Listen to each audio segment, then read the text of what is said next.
Hello and welcome to Dialogue. Russian Foreign Minister Sergei Lavrov said on Thursday he had no doubt a solution to the Ukraine crisis will be found, reiterating that Moscow could not tolerate military threat from Ukraine, which he said was taking orders from Washington. The foreign minister on Wednesday also asserted that his country will not allow Ukraine to obtain nuclear weapons. At the same time, Ukraine is applying to join the EU.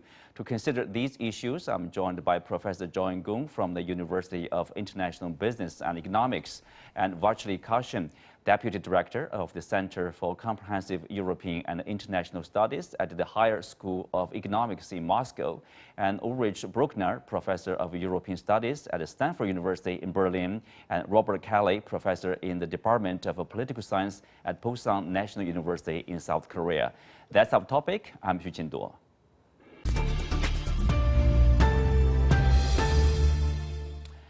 Welcome to the show, gentlemen. I will start with Mr. Kashin. Foreign Minister Lavrov said he had no doubt that a solution to the Ukrainian crisis will be found. And now we are expecting a second round of negotiation from the Russian side and also the Ukrainian side. So what's the expectation of the second round of discussion?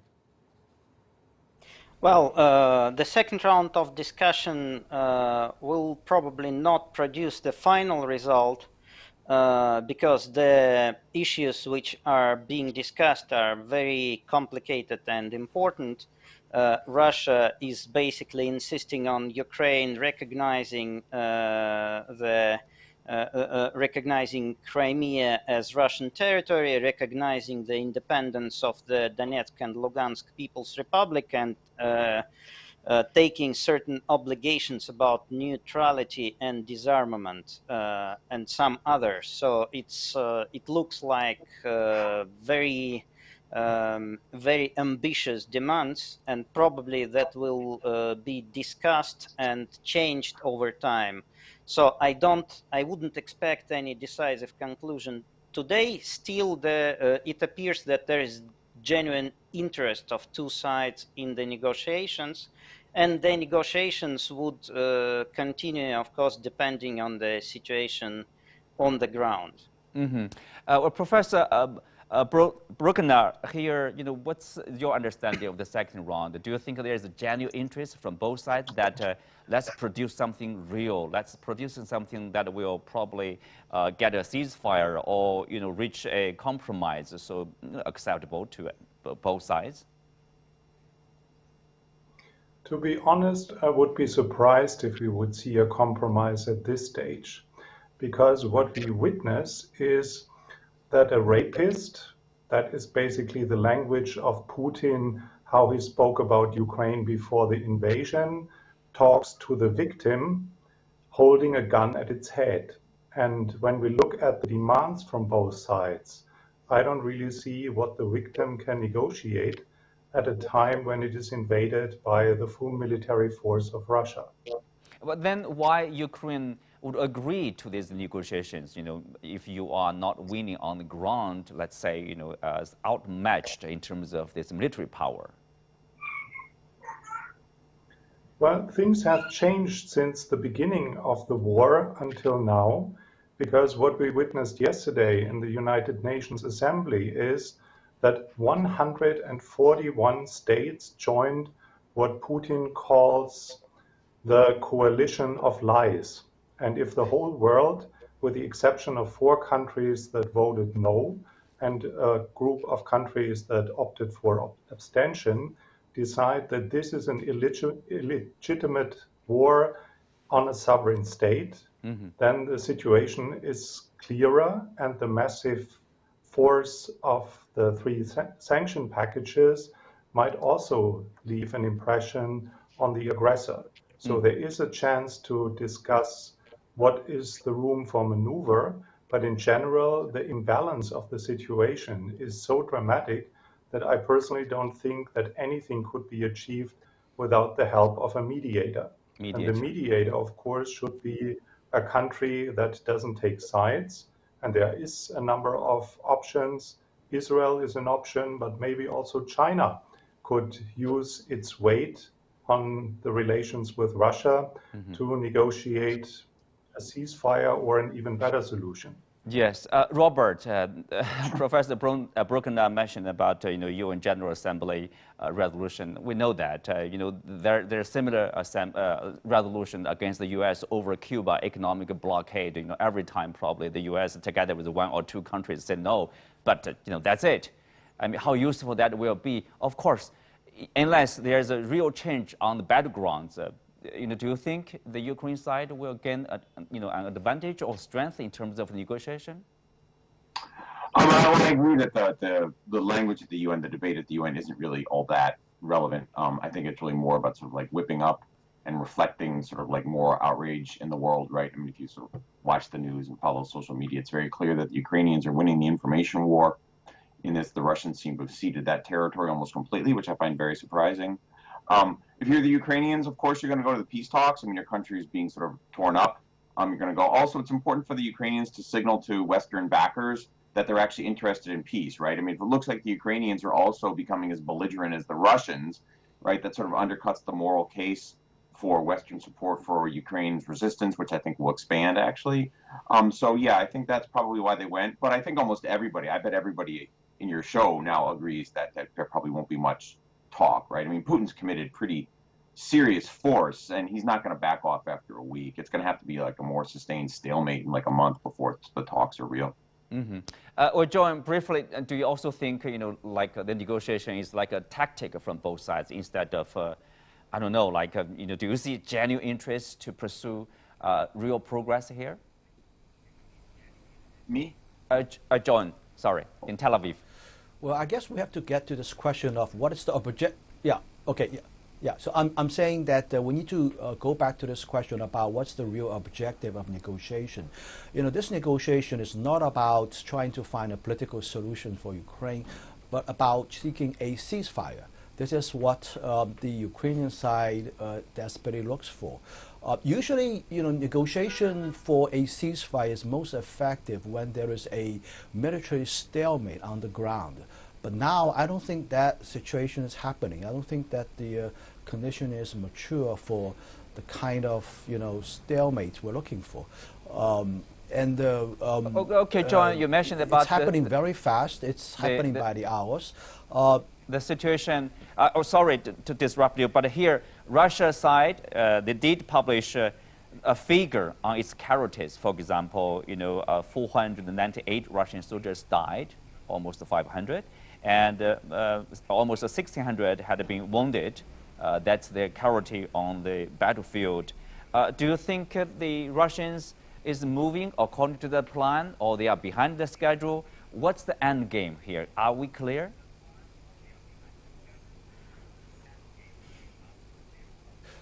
Yeah, well, of course, Russia is behind the game. I think there's plenty of reports out there saying that Russia went into this war ill prepared. As a matter of fact, on February, if I remember this correctly, 27th and 26th, for both 2 days, the Russians basically stopped the campaign in order to gain more logistics and suppliers. Clearly, it's behind schedule. But I don't think that we're anywhere near the original objectives set by the planners in Moscow. I think it's very clear to me that Russia seeks to control the entire eastern area of Dnieper River, as well as the southern coast, and then of course also to take total control of Kyiv. All of these objectives are not achieved yet. Some of them are closer than others.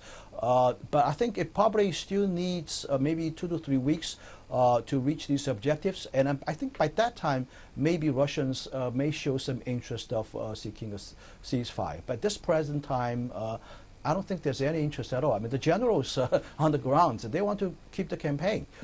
So I think the Russians going to this negotiation, it's mostly for a sort of a political show, for a public relations show. But probably the Ukrainian side is probably more desperate. I mean, after all, we're talking about the prospect of close to 100,000 troops being totally enveloped, and that's a severe matter in my view. So I think the Ukrainians definitely are looking for an opportunity to make a ceasefire. Mr. Kashin, if you look at the ground situation on the ground, the battleground here, Do you think this is the step or the stage now, like we can see clearly what's the final plan of Russia to take over the entire country of Ukraine, or simply for the purpose of probably controlling the eastern part of the country? No, I don't think so. Actually, the apparent aim of this stage of the campaign is not taking a territory, but eliminating the Ukrainian army. And Russia is on track of doing that. We have one group of Ukrainian army surrounded in Mariupol, and it's being destroyed even now as we speak. Another group in Kharkiv is also already surrounded. The Ukrainian capital of Kiev is blockaded from the west and from the north. And we are moving towards surrounding the major force of the Ukrainians in the northern part of Donbass. With that being achieved, the Ukrainian regular army would be divided into several separate pieces and destroyed one by one. After the regular troops are destroyed, basically the Russian forces will be able to do whatever they want, because such troops cannot be quickly replaced. What is not clear is the ultimate political game, what we are supposed to get from this. So far, what was stated, the Ukrainians will have to recognize Crimea and the two people's republics, Donetsk and Lugansk, guarantee that they don't join NATO, and give guarantees about not possessing, developing, buying certain types of weapons, and not allowing foreign troops on their territory. That is probably achievable, although from the legal point of view, the Ukrainian recognition of anything in this situation might look questionable. Mm-hmm. So there are a lot of elements in the Russian planning which are unclear, and while military part of it is rather clear, and I believe moving according to the schedule, although there was a number of tactical mishaps and losses, the political part of the plan is not clear, because the statements of the Russian leadership are basically specifically like vague. Mm-hmm. Professor Brokenach here, facing such a situation, obviously Russia has a strength, has an advantage militarily on the battlegrounds. What are the Europeans, what are the U.S., and other countries doing? The U.S. reiterated that they are not going to send troops to Ukraine. Okay, they closed their airspace to Russian flights, and of course Germany is sending weapons. But do you think that kind of assistance is enough for Ukraine to sustain? Well, we have to distinguish between two things. What's happening on the ground militarily is a tragedy, and the West is not doing enough to help Ukraine to defend itself. This was clear from the start, because both NATO and the European Union announced that no one is willing to fight in Ukraine for the sovereignty and the integrity of the territory.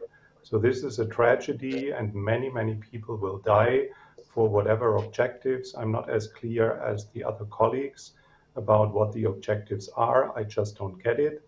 When we look back to the speech that was given about restoring the situation before '89 or restoring the dignity and pride of the Soviet Union, we are far from achieving this, not to speak of we are one nation and Ukrainians and Russians are the same Slav blood and they are one people. If you kill one part of it, I don't really see how that wins the hearts and minds of Russians back home. So there are a number of question marks, including not only the demilitarization, but also the denazification of a country that elected a president that is of Jewish belief. So there are a number of questions. When it comes to the reaction of the European Union and NATO, or not NATO, and the United States, we stand firmly united, and the 141 countries yesterday didn't simply just vote. they decided that they support the coalition that sanctions Russia with financial and economic sanctions that are unheard of. To cut off the Russian central bank from accessing their reserves is something that puts But a Professor major Broken, do you think pressure on the the Russian sanctions, economy, yes, they are and we biting, will let's see say. far-reaching macroeconomic Yeah, consequences. do you think that will be enough, let's say, to deter the Russian side from continuing this military operation? Well, I hope it will be enough, but I'm afraid that what these sanctions will do is to destabilize Russia as such. This is not a short-term intervention that stops a military operation. It was meant to be put together to send a very high price signal to Russia that what is happening on the ground in Ukraine will cause a destabilizing situation in Russia that can be the implosion of the entire economy. Robert, you mentioned about Ukrainian, they are winning this information war, and also I noticed that the supporting rate in the United States, for example, like whether U.S. should send more assistance or whether U.S. should get involved, that could grow because of the media coverage, because of people probably expressing more and more concern. Do you imagine, at a certain point of time, somehow the Biden administration will be forced and to send troops or to get more involved in the Ukrainian crisis? No, I think the Biden people made it pretty clear, as have congressional leaders, that things like a no-fly zone will be the most evident, immediate, kinetic interaction. That's off the table because the escalatory risks of shooting at the assets of a nuclear weapons state, in other words, shooting Russian jets and helicopters, it's just too risky. The Russians have nuclear weapons. We're not going to do that. I think the real issues in the future are, one, how hard will the sanctions be? As your other guests have mentioned, they're actually pretty extreme. I know a lot about North Korea sanctions, and these are getting pretty close. And two, will we provide direct, how much military assistance will we provide? Will we be giving them more and more drones, aircraft, man-pads, the shoulder-mounted launchers that have actually proven to be very punishing against Russian air power in the last week, right? Will it be foreign volunteers, like the international brigades that fought in the Spanish Civil War? So you'll see that kind of stuff, I think, in the next couple of months, but I don't think you'll actually see ground forces. I mean, that's World War III. I mean, we're not going to do that. Okay. Then Robert, some would say because the U.S. has made it so clear and repeatedly they will not send troops to the Ukraine, somehow that might encourage the Russian side, what, we can do whatever we can, whatever we want, because the U.S. and Europeans will not be here. They don't dare to fight us. Sure. I mean, the Russians have, to a certain extent, a free hand in the near abroad, in the close states. Like, we're not going to go to war for Georgia and Ukraine. I mean, that's pretty clear, right? And if Putin really wants to conquer Ukraine and sort of like roll in, like 80% of the Russian military, he will. I mean, I still think it's highly unlikely the Ukrainians were going to win or will win if the Russians really unload, if they level Ukrainian cities the way the Russian army leveled the cities in Chechnya, 20 years ago. I mean, they'll win. Right. And the real question is that if Putin goes down that route, he's going to be so isolated. He's already really isolated. If the images of the war in the next 6 months are, Ukrainian babies getting buried under, collapsing houses, if this thing turns into Afghanistan where you've got like this partisan movement fighting against the Russians again, I mean, if this thing goes on and on, Russia's going to be really badly isolated. And I think that's why you haven't seen so much Russian force in the first week. I think Putin really thought that he could win this thing quickly. I think he expected a blitzkrieg. He's going to roll in there, replace the leadership, put in a Russian stooge like Viktor Yanukovych, right, and then leave. And I think that was sort of the plan, and that's just not happening. And I think that's one of the reasons why the Russian level of force has gone up in the last, few days, because now I think the Russians don't really quite know what to do, because the easy victory, I think that particularly the soldiers on the ground, the recruits were told of, hasn't panned out. That's why you're seeing so many surrenders. That's why the vehicles are running out of fuel. That's why you're not seeing proper air cover. Ukrainian drones are still flying, which makes no sense at all. And I think it's because the Russians expected to win this thing in like a week, and now they're stuck. John, okay, from your point of view, I mean, do you think the West as a whole, they have a proper plan to prepare for the Ukraine crisis, to support Ukraine? And if they don't send troops, they just send some volunteers or some military weapons, do you think that that's enough? Will somehow created a force both sides to a ceasefire. Is that the plan?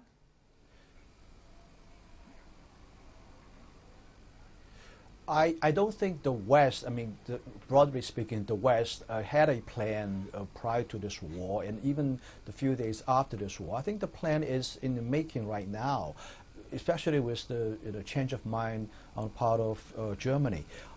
We have to keep in mind that even though the West are sending in a lot of weaponry, a lot of ammunition and this military equipment, you have to raise this question, send it to whom? 80%, more than 80% of the Ukrainian troops are to the west, to the east of the Dnieper River. And they're all in circle right now to some extent, as our previous guest mentioned, in 3 places. And not much people left, military people left on the west side, in Lviv, for example. So I think there's a plan at this point. This is my conjecture at this point, that essentially you have to reestablish a Ukrainian army, in my view, in the base, around the base, along the Poland border, and this is entirely a new army equipped with NATO equipment, and they're going to start the war again if they want. So I think in my view, Russians haven't really moved into the western part of Ukraine yet, and I'm a little bit skeptical that it's also part of the plan on Moscow's side to conquer the entire Ukrainian territory. I think more likely it is the Russian-speaking region of Ukraine, consisting of the entire East Bank. You're going to see this word more often in the future, the East Bank, East Bank, as well as the southern coastal areas, the entire coastal areas, plus Kyiv, and as opposed to the West Bank, right? So this entire area, I think, is what we call in the future East Ukraine, and I think it's going to be controlled by the Russians. And on the other hand, there's going to be a resistance centered around Lviv, with entirely a newly established army, with totally Western equipment, and this is what is emerging, in my view. The political, the military landscape emerging, in my view, that's also the reason why I think that French President Macron said this is going to be a very long war. It's going to be lasting for many, many years. So I think it's from that perspective that I think that this is not going to end anytime soon. It's going to be there to haunt the Europeans, to haunt Americans for some time to come. Mr. Kashin, do you think Moscow is prepared for this information war?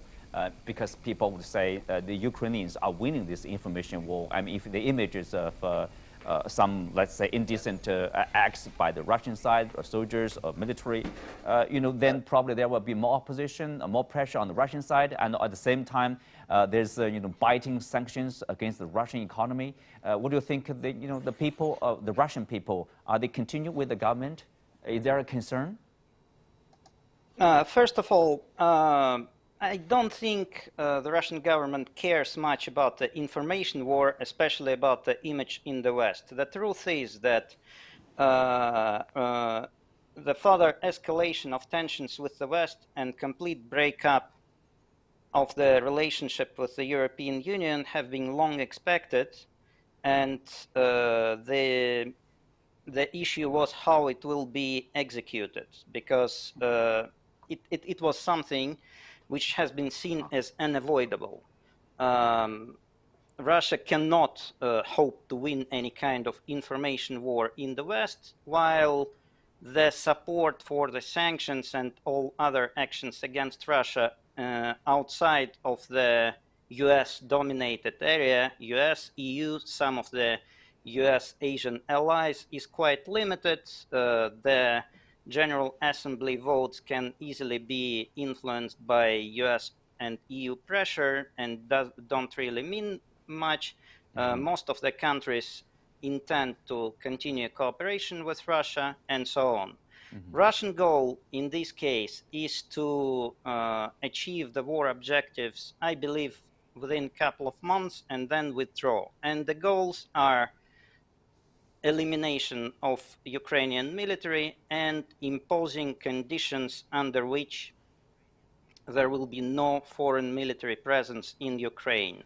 I don't believe Russia intends to hold any territory outside of Donetsk and Lugansk people republics because it doesn't make sense and there are no resources to do so. Okay. So most likely the Ukrainian government will remain ruling these territories. Probably a just it pro-Russia would be government. unable anything Yes. to do anything and will take the Russian conditions in the end. Mm-hmm. Professor Broken, so Ukraine seems to us like as a part of effort to fight the Russian military. They have applied to join the EU. Obviously, there are different opinions according to the EU side. Some countries are supportive of this idea. Others are probably not that supportive. Tell us, what are the countries they don't agree with Ukraine's EU membership? Well, we are in the middle of a reflection phase about what the future structure of the European Union or nature of the European Union should be. That has been started already several years ago when the previous president of the European Commission came up with 5 possible scenarios. And now we are in a phase about the definition of the future of the EU that brings different concepts on the table. And one possible concept could be a European Union that consists of different concentric circles in which a membership doesn't mean that you are fully engaged and committed in every policy that the European Union has a say, but you can be in some sort of second-class membership, so you technically belong to, but you're not part of the Eurozone or in the security alliance or whatever they come up with as a reform of the system. So in this discussion, we have as many opinions as we have member states, or probably even more. And the same can be said about further enlargement to the east. So there are some countries that think that it's an act of solidarity to send a strong signal to Ukraine that they would get something like a revitalized association agreement that is a step before candidate status, not to speak of membership. But there are others who think that this is far too much of a provocation, and it is also something that the European Union as an organization cannot carry, because the country is too big, too different, surrounded by conflicts, and it would be too much for the European Union to integrate. So this discussion is ongoing, and it's way too early to predict what kind of result we will see, neither in terms of what kind of European Union will be the future format after the reform, nor who is supporting what. At the moment, everyone expresses solidarity, and this is why Ursula von der Leyen, the Commission President, reached out for Ukraine and says, you are one of us, but this is more a symbolic action and not the introduction of negotiations about membership. Mm-hmm. We also seen that Turkey and Georgia have also applied to join the EU. In particular, Turkey, they would say, we don't need an attack to force the EU to act fastly in a speedy manner, probably. What's your take on that? Less than 1 minute. Sorry. Well, the EU is not just a club like a gym that you join and then you cancel your membership. You have to go through fundamental transitions of your political system, your economic, your legal one. And in the case of Turkey, the newly elected president, or in that case, head of government, Erdogan, in the early 2000s, showed an appetite to reform the country in the direction of becoming a member of the European Union. Then he lost the appetite and rather transformed it into a presidential we have to stop you there, Professor. And puts a lot On of that journalists note, in prison. we conclude So today's show. Many thanks to our guests. You can also find us on the CGTN app on YouTube.